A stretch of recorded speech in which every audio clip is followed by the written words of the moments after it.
So we've been discussing this today, is that the truth of the matter is years ago in the NFL, you got to play preseason. And then Sean McVay of the Rams said, I'm not going to play my best players in preseason. And it didn't matter. They went 8-0 to start the season. OTA minicamp. If you're going to ask the players to play 17 games, increasingly, I think veteran players should have the right to say, I'm not showing up to some of these mini camps. Does it bother you at all that Aaron's not there? Not at all, because the most important thing is making sure Aaron Rodgers is there for training camp and getting ready for the season. You don't need to be there for minicamp. You spoke on it, Colin. You do not need to be there for minicamp. He's going to show up for minicamp and what? Take 2 reps on the offensive side of the ball, and all the other players are going to get all the reps. There's no need to be there. The most important thing is making sure Aaron Rodgers is there for training camp. Minicamp means absolutely nothing. Even back in the days when I first came in the league, guys weren't showing up for minicamps. And then they tried to put little incentives in your contract to try to make you show up, and guys still weren't coming. Listen, OTAs, minicamp does not matter. As long as you're there for training camp, ready to go, ready to rock, and ready to try to go chase the Super Bowl, that's all that matters. And that's all that the Packers should be focused on right now, is getting 12 back in there for training camp so they can go chase the Super Bowl. You know, I said this earlier today, too, that I defended Aaron on this, is whereas Mahomes and Allen and Brady and Garoppolo are getting immediate help, the last 2 drafts for Green Bay, they've drafted a project at quarterback, a second-round running back who had no chance of getting major snaps, 6 offensive line, 5 of which are developmental. And my takeaway is Aaron's looking around going, I don't need interns. I need players. This is the part where I defend him. Did he ever voice opinions to you ever that he was a little frustrated by the organization tends to be all about development and protecting the future, and other guys are getting gifts in free agency and gifts that can help in the draft? Well, you know, he knows that that's how the Packers been since he's came into the building. They've been a draft and develop organization. And yeah, we only have 1 Super Bowl to show for, but we've had a lot of success doing that. And he understands that. But I think for him, the most important thing is it's not about who you're bringing in. I can't control who you draft. I can't control who you bring in free agency. But what I do want a little input on is the guys that you're letting out of the building. You know, when you got guys like Jordy Nelson's who are willing to take a pay cut to play, and you saying, no, get out of here anyway. You're going to play with these guys that we got here. You know what I mean? Sometimes that could tick you off a little bit. Sure. You know, Jordy Nelson can finish sentences for Aaron Rodgers. Just because this other guy can run a little bit faster than him doesn't mean I'm going to get more success with this other guy. So I think it's the guys that's getting out of the building that he's seen walk out of that building and still wanted to be in Green Bay and still could have been key contributors to winning a championship, you know, that you let out of the building. That's what's the most frustrating part to him, I believe. It's not about, you can't control who the organization brings in. They're going to draft who they want to draft. They're going to trade up and get who they want to trade up. You just got to go out there and play ball. But if it's guys that's been in that building that you know what they mean to your team and you see them keep walking out of the building consistently, you know, that's what raises a red flag to you and ticks you off a little bit. You know, when at the end for Favre, there was a little animosity between Favre and the Packers, and there's obviously some animosity with Green Bay and Aaron Rodgers. Could I make this argument, James, is that it's the smallest professional market in America, and when you become Favre or Aaron Rodgers, literally the most popular, iconic quarterback in the league outside of maybe a Brady or a Peyton Manning at the time, that it's a weird fit anyway. You've gotten bigger than the organization, and that the Green Bay organization doesn't love that. They don't love when you get so big you feel bigger than them, and there's a little insecurity within the walls of that tiny little town in the Packer organization. Well, they should love it because they've been blessed to go from Brett Favre to Aaron Rodgers and not have to be out there chasing quarterbacks and trying to draft 100 quarterbacks and trying to find the right fit.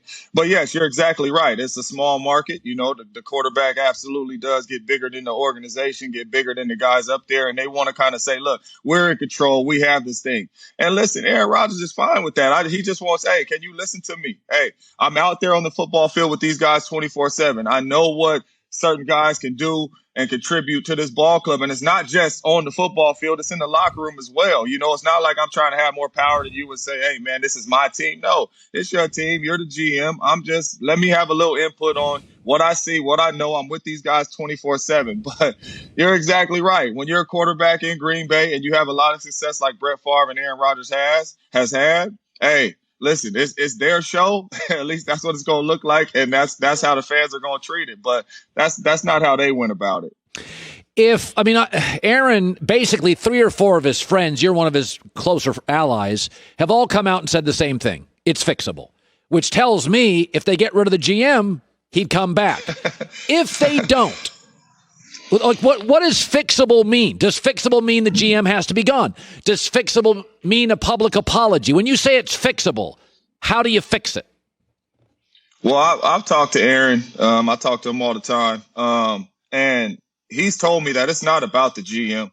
It's not about new money. It's not about the GM. So when I hear everybody on here say, it's about getting the GM fired and these things, it's not about that. And that's why I say from my conversations having with him, that's why I truly believe that it's fixable, because what he's told me in the conversations that we have, and me knowing Aaron Rodgers and being close to Aaron, I truly believe that it is fixable. You sit down, you go over the things and talk about what you need to get ironed out and, what's more important to him and, the organization and things like that. And it's fixable, but it's not about getting the GM fired. And he's told me that, so with that being said, that's why I truly believe it's fixable, because he's willing to go in there and make sure they can get this thing right and get it fixable and go out there, put the best football team on the field and try to compete for a championship. And that's why I truly believe that he will be there for training camp. This will get fixed. And I think the relationship will get much better between him and the GM. So what is his number one beef? What is it? His number one beef is a private conversation on the phone that I can't share with you. No. I mean, like I said before, he doesn't care about who you bring in there.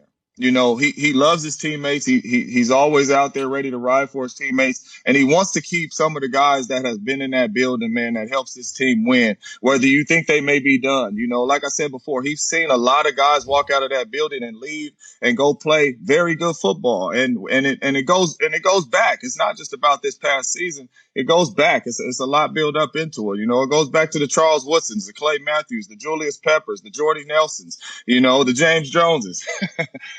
So he just wants to make sure that, a lot of guys like that may not, be scoring 15 touchdowns or getting 15 sacks or 15 interceptions. But hey, these dudes are big in the locker room for the young fellas. They're key parts of this team to go win a championship. And I think that's what's most important to him. Jordan Love, another report out today that's not exactly encouraging. Do you believe if Aaron didn't show, he would be ready to start week 1 and be able to win NFL football games? That's a tough question for me, because I haven't been at practice and being able to see Jordan Love go out there and see his development and see how he looks. So that's a tough question for me to answer. Some of the stuff I'm hearing out there, is ups and downs. You have good days, you have bad days. So, you can't expect him to go out there and play like Aaron Rodgers.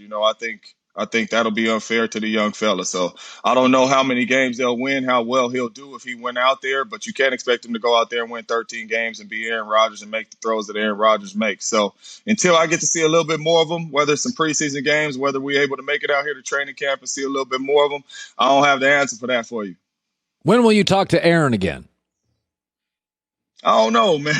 I don't know. It's not like I planned in the text and say, hey, let's talk tomorrow or something like that. It just happens, man. So, I'm sure we'll connect again soon. All right. Just checking. James Jones, good seeing you, man. All right, man. Thanks for having me. Hi, everybody. Thanks for watching. Subscribe here to get the latest from the show. Also, be sure to check out more of the best clips from The Herd or go watch a few segments from other shows on FS1.